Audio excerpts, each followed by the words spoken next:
My local library and I don't have the smoothest relationship. I've racked up so many overdue book fees. I've returned wrong books, I've donated dirty books that I should have thrown out. And once I lost my library card twice in 1 week. And then after all this history, I ignore it for years. I stop being interested in reading as I get older and I leave its books behind. I get my own computer with its own internet, so I stop visiting their old Windows 2000 towers and jello blue iMacs. It's been years since I've ever considered dragging the thought of the library to the front of my mind, and it probably would have stayed that way until a couple of years ago, when my library shut down for some big construction project. I understand I wasn't very nice to the things the library agreed to share with me, and I haven't really given it a thought in ages.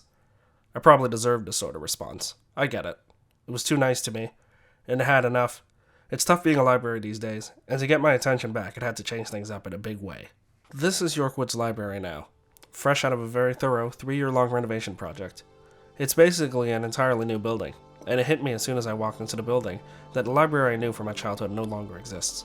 In its place now is a facility that's prettier, shinier, and filled with more useful spaces. The Tech Lab. 3D printers.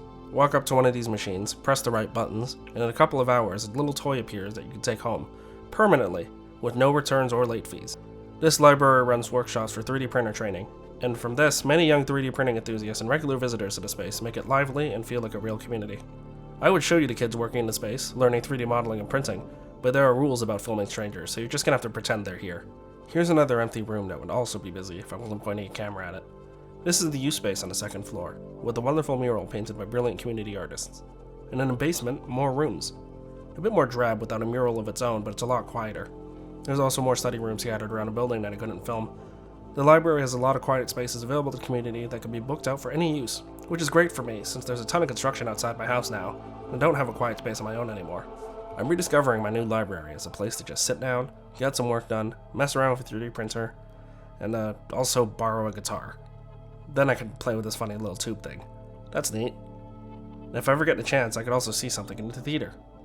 The theater was a part of the library before, and I'm glad this didn't really change much, as far as I can remember. How many libraries do you know that have a stage?